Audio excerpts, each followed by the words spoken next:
Good morning, everybody. Dr. Green here. Today is Diane's birthday. Diane is my former administrator when I was a new teacher and my mentor. And I thought about, oh my gosh, what am I going to chat about today? And when her birthday popped up on Facebook, I knew exactly what I would speak to.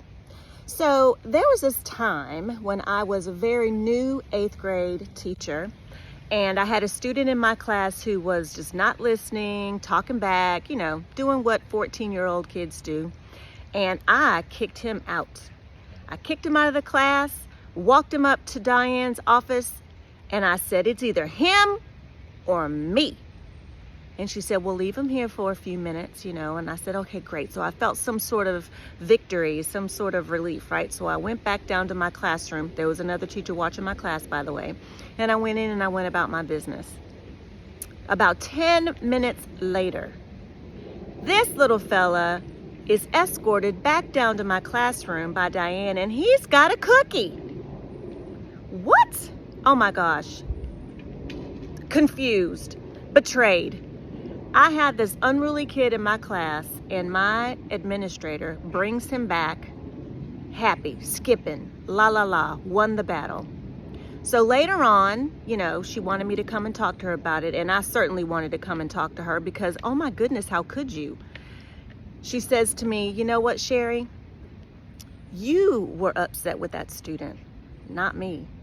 You gave me the battle, and I handled it the way that I wanted to handle it. You have to be the one to decide how you're going to manage the behaviors in your classroom. If you decide that you're going to send students up to my office whenever you feel like you can't handle them, well, you've just lost all of your power and all of your authority. If you want me to do it, then I'm going to do it my way. And we had a conversation. He felt like he could go back and do a good job, and I wanted to reward him for making a good decision. You, on the other hand, boy, that was an eye-opener. And I know that many of you out there, whether you are on the teacher side or the administrator side, I know you can relate to that. And I know that there are times when you really do need a break from a student who isn't being the best student, the most well-behaved student. But we just have to do it the right way. And we have to remember that when we're establishing relationships, that's the point of the relationship, for lack of a better way of putting it, that we need to find a way to communicate. We don't need to get in a tit for tat with a youngster. We are college educated adults, and we don't have to go toe to toe with children. But we do have to get to know them, and we do need to understand what makes them comfortable, what makes them tick, what triggers them to misbehave. It's our job to do that.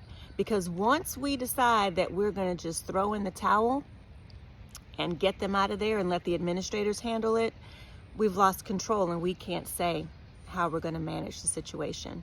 So let this be a little bit of a chit chat about relationships and how teachers and some admin and support staff as well can figure out ways to make it work and not give away our power.